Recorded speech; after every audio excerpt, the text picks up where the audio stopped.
Carcassonne over Hill and Dale. So, Carcassonne was a game I played a lot when I first got into board gaming, and then didn't play for years. And for some reason, I buy these sporadically, these little Carcassonne games, and this is what I actually bought and got to the table. And I guess Carcassonne's kind of got to the point where, like, instead of releasing variants, they tweak the game just a tad and then release it as a new game. So this is a standalone game. It cannot be used as an expansion. It's not going to work. I mean, I'm sure somebody out there smarter than me can square, hole, circle, peg. But this is a standalone game. So you would have this in your collection because you want a Carcassonne variant, or you really like this variant and this is the version of Carcassonne that's definitive for you. I'm not really sure how these sell. I'm sure they sell well because of the name Carcassonne. Carcassonne originally was about building a town, and now this has no towns in it whatsoever. So, be that as it may, Carcassonne over Hill and Dale. This is going to have a few tweaks that are pretty interesting. I like the wandering that you do down the road, so now you can walk down the roads, and that will give you points as something to do if you don't place somebody out. The stables with little animals around it is fairly neat. And then the farms, getting the tokens and trying to, the set collection a little bit. It's still Carcassonne, so you're still going to be... I prefer Carcassonne 2-player. I think you have a little bit more control. And I think it's a fine 2-player game. Where you're going to draw a tile and play it. People at variant that we can have 3 in your hand. That's not in the rule book. But there's also draw at the end of your turn so you can see what's coming up. This is a fine variant. And really, Carcassonne, all these variants are coming down to which one you like best personally, and which theme maybe you like best. I haven't played South Seas or the Gold Rush yet, so this is the one I played first, over Hill and Dale.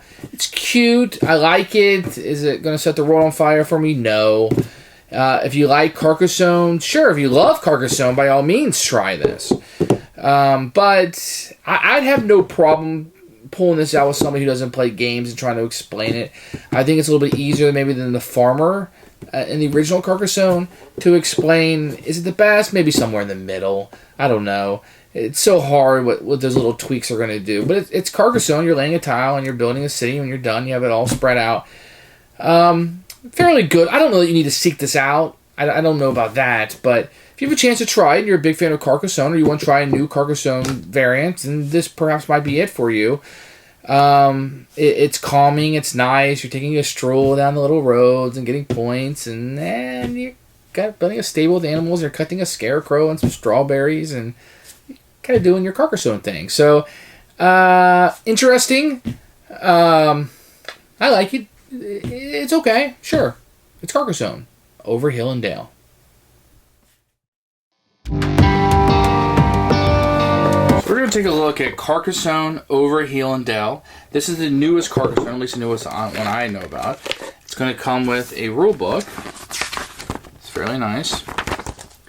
You're going to have a score tracker with plenty of horses and little piggies on it. So this is what you're used to with Carcassonne.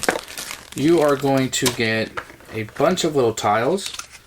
They're going to have a little bit different back on them than what you're used to with other Carcassonnes. And you're going to have little piggies, little cows. These are farms, open fields. There's a pig, some sheep, some roads with little piggies on. It's that winding road. And you're going to have some icons on them now that you're not going to be used to. And they're about the same thickness as most. Very nice tiles. And what you're going to get with this one, you're going to get a number of meeples that you're kind of used to here. And then you get some stables, which we'll see how those work in the flow of the game. So these are nice wooden, about what you're used to, in a bunch of different colors. You're also going to get a blue starting tile.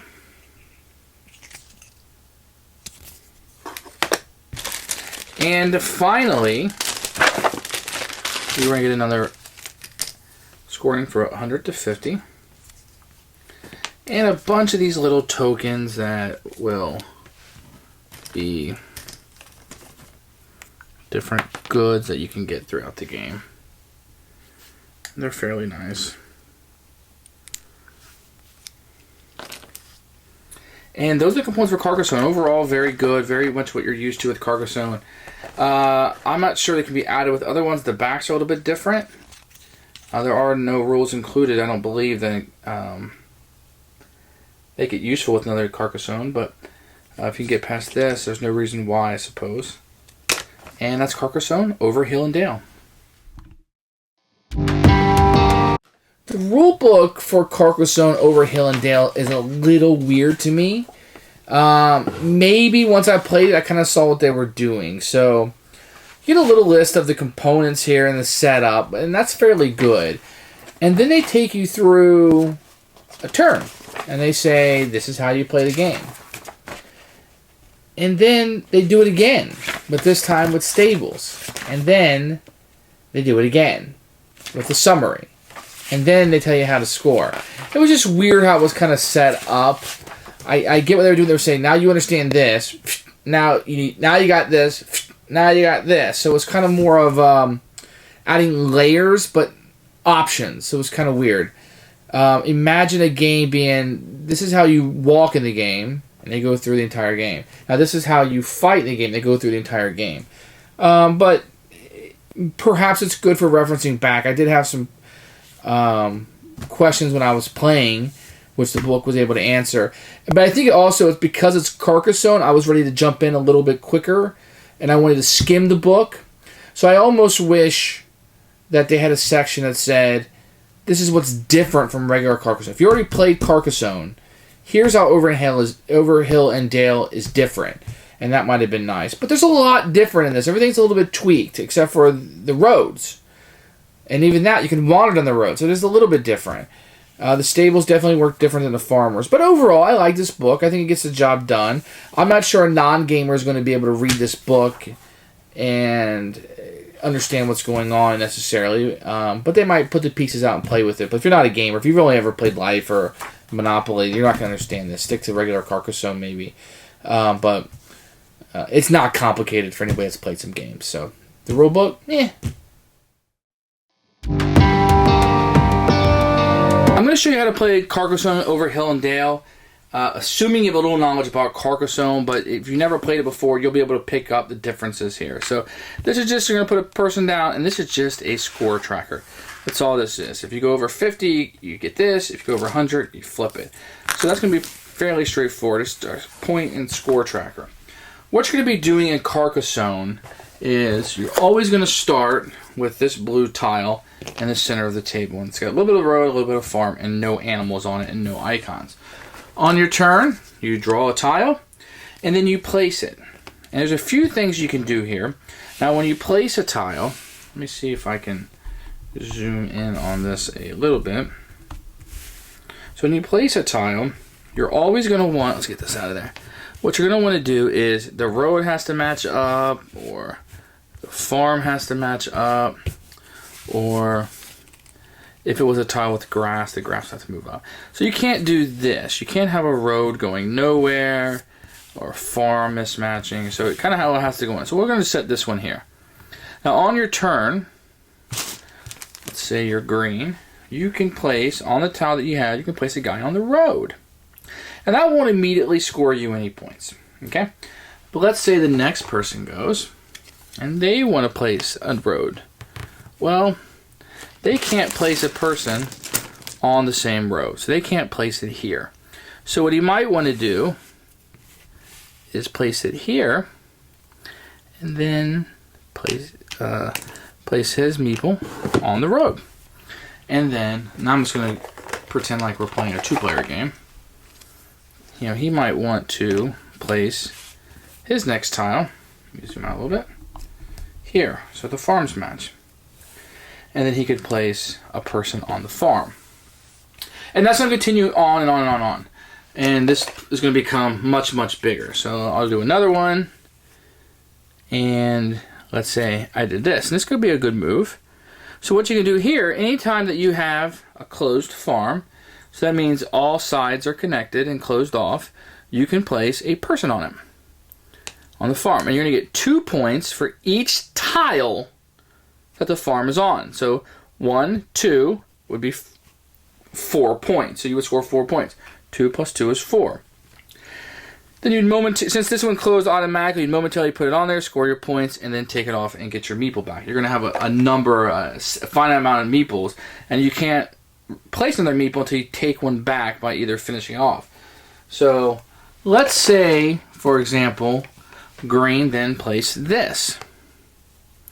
And now the road is stopped. So the road goes from here to here.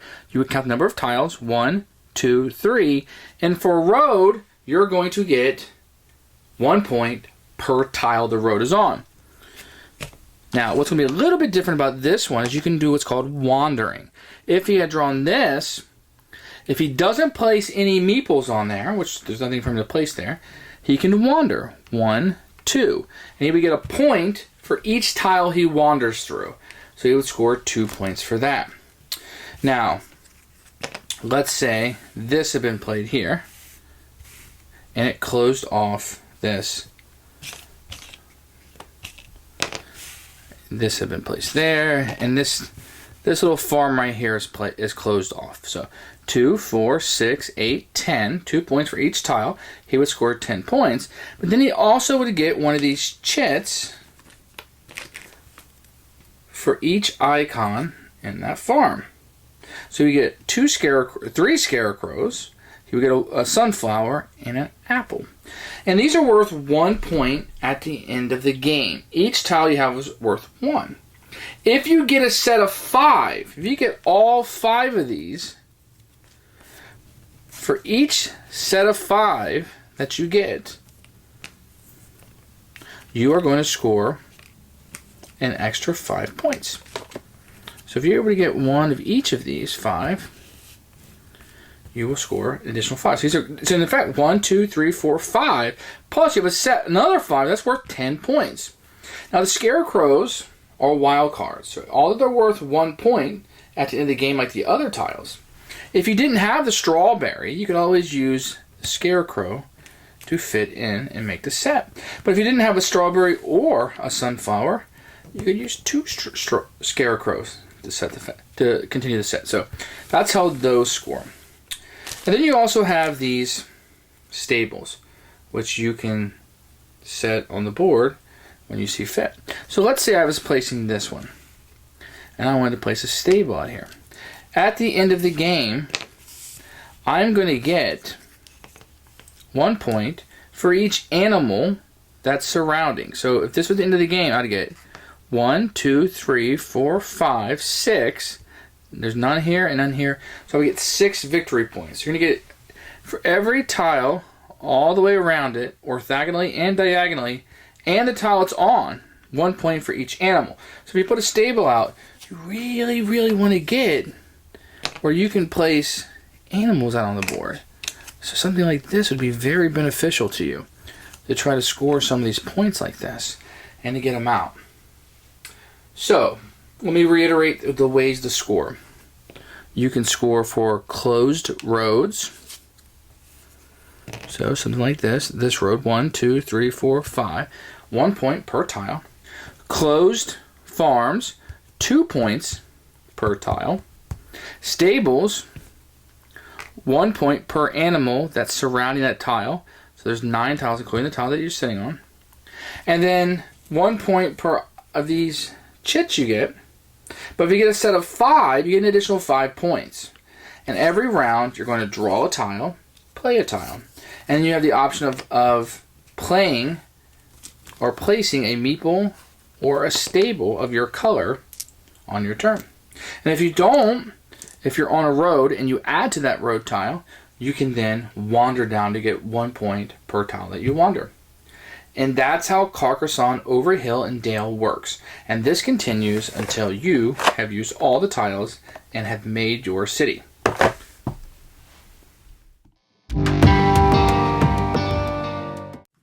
Who should buy this game? If you're a fan of Carcassonne and you want to collect everything Carcassonne, buy this game.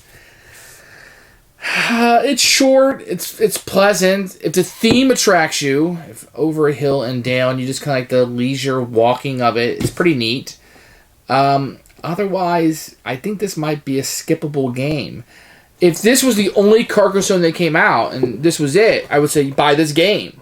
But there's so much Carcassonne. I wonder if most of us have a Carcassonne.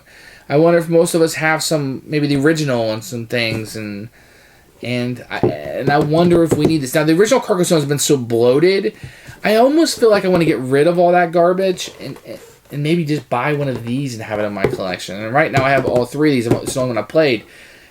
And I wonder if that's what I want. Or do I want a big box and I can play the base and then add complexity if I want? I don't know where I sit. I know I don't want 15 Carcassones in my collection. I'm not saying I have that many, but I know I don't want that many. I'm not sure I want 2, 3, 4. Or do I? I don't know.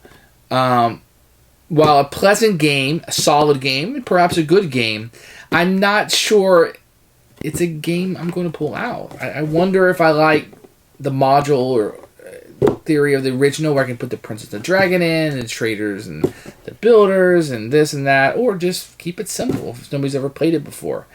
Versus, this is what you get in the box.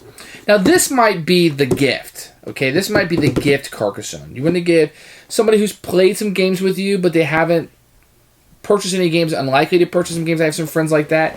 You know, give them a little small buck. Here's some Carcassonne. Enjoy. This might be the route to go. And I might end up re-gifting this at some point to somebody and saying, you know what, you may enjoy this game more than I do. And you teach them how to play, and they have this game in their collection, and that might be the purpose of this game or what this game is. Fans of Carcassonne, track this down. For me, I'm going to keep it just long enough to play South Seas and Gold Rush, and I'm probably going to pick one of those to keep. But for now, this really should be a Purge, to be honest. It's pleasant enough, but I got too much Carcassonne, I guess. Your mileage may vary.